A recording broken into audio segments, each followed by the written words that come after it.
Hey, what's up everybody? Dr. Ryan Weaver here with tonight's spinal workshop. You're going to realize that we have a total different setting here. This is our first video that we're going to start bringing more and more content to you. So before we dive into this, do me a favor, like and subscribe us on YouTube, on Facebook. That way if you found something that you enjoyed or anytime that we make any announcements that you need to get a notification of, so just hit that little bell there to get those notifications. So today's workshop is really one of my favorites. And again, even before we get into that, I like to pause on this and explain, we do these workshops because we know in our office, my team, Dr. Helms as well, that educating our patients is the most important thing that we can do for them. So by continuing to engage our patients, but also our community, we start to see changes that we can make years down the road and for generations to understand what true health is all about. And that actually brings me to today's workshop topic of 10 minutes to health. Now, I've retitled this because this used to take a little bit longer for us to get through, and this is one of my favorites. We've done this many times before, and when we look at how do we define health? Some of these from the state of being free from illness or injury.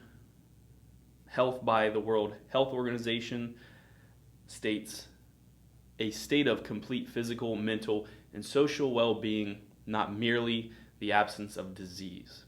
So that's something that I talk a lot about in our office is just because we don't have any symptoms doesn't necessarily mean that we're healthy. And to the extreme version, there are people walking around who have diseases they have no idea they have, one of which could be cancer. We see that time and time again. I've had family members who have watched this happen. I've had patients who have watched this happen. So why we look at this a little differently is how we can prepare our bodies to be healthy long term before an injury or even before diseases start attacking our body, viruses and bacteria, what have you. So I always like to start with the end in mind and then start from the beginning.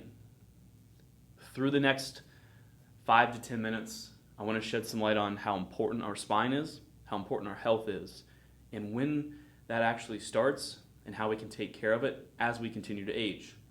And it's funny because that's one of the things that Dr. Jake and I really don't allow our patients to say is, well, it's an age thing or it's happening because of that. Our spine, if it's well maintained and taken care of, should last us 100 to 125 years. There's actually research that proves that.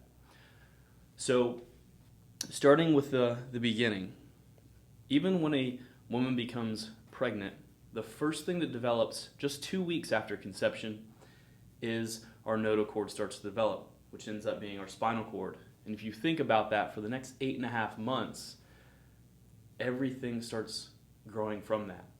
All of our organs, our appendages, and even after birth, one of the things that we aren't really even thinking of or aware of, our brain and our spinal cord are totally covered in bone. It's really the only things that are totally encapsulated in that. Our kidneys behind us have really no protection. It's pretty easy to crack ribs for all of our other internal organs, but it's pretty tough to get to our brain and spinal cord. But yet, in typical day-to-day healthcare, it's not something that we really address. So our skull is solid, but our spine has movable segments to it. It's great for flexibility, but bad for stability. So it's easily injured.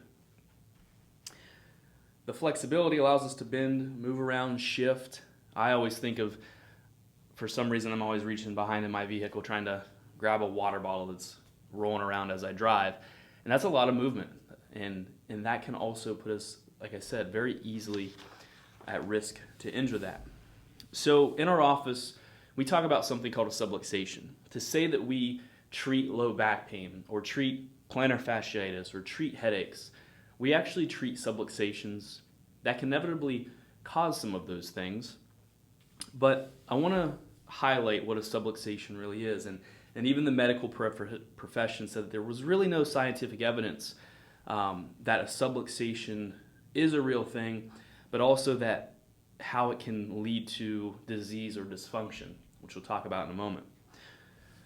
So the answer actually came from a gentleman named Dr. Su at the University of Colorado that found in research that if a nerve is pushed on, or the flow of a nerve impulse is damaged in 5 minutes, or pressure against that for just 5 minutes, can actually reduce the flow of the nerve by 60%. So if that's just 5 minutes, I want you to pause and think about something that could have happened. Maybe, let's say you're in your 30s and you played sports in high school, and maybe you had a bad injury and you never really addressed it. The pain kind of went away, like most of the time pain does go away, but how that actually could lead to a bigger issue down the road. And again, as we talked about when I started this conversation, if we don't have a symptom, maybe we think that we're healthy. So think about that. 5 minutes, 5 months, 5 years, a decade even, that continues to compound and create worse and worse stability and mobility and injuries. So typically the way that this transpires is we have some dysfunction, which is a short amount of time. We don't know the dysfunction is there, but we typically let that go, and we start to see a lack of balance, a lack of coordination, and the lack of our ability to start healing itself. You know, one of the things we say in our office is we care about how you are healing, not necessarily how you're feeling, because if we heal well, the feeling comes along with that. And that is where most of the medical community nowadays is, how can we just make the pain go away? And you've heard me get very passionate, especially here in Ohio, of a muscle relaxer, a steroid, or a painkiller that could eventually lead to another drug addiction, and it just masks the pain. So we continue to, kick the can down the road, if you will, and not to address the dysfunction. And then that eventually leads to disease, which is that lack of balance and coordination, but then a word that you're probably very familiar with, a disease. And this is where we then find out that there's a problem. So I provoke our patients to always think of how they can do the right thing. And I'm not telling anybody to be perfect in nutrition, in healthcare, in anything, because that's where I see, especially like at the beginning of the year when we come out of our New Year's resolutions and we strive for perfection. We're going to do all these things, but you have to have a plan set, and you have to understand that consistency is the goal. Perfection is not. Perfection is the enemy of success. If you do just a few little things right, but do that for a long period of time, such as working out. I see this every single year. Right about now is when we see those New Year's resolutions start to fade. And if that is you, it's okay, but I want you to document this, journal this, think about this, and get yourself ramped back up, because consistency for the next 3 months, for 6 months, 9 months, and make it a lifestyle change. And that is one of the things that, again, that we talk about with our spine. It was the first thing to develop in creation. It's totally covered in bone. Your brain and spinal cord are in control of every other single bodily function. So we need to think about how we take care of that differently, and not just see a chiropractor when we have headaches, neck pain, low back pain. Because if we can be preventative and proactive and take care of the main organ in our body, the central nervous system, your brain and spinal cord, earlier on, we see outcomes when patients come to us in exams of, I have better digestion, I sleep better, I have more mental focus, clarity, I'm more joyful. Joy is one of the overall improvements, regardless of when patients come into the office. For any of those symptoms, majority of them have heightened sense of joy and also happiness. So I hope that you gained a little bit of knowledge, especially about the spine. I wanted to keep this short and to the point of understanding that, because many people don't know those things.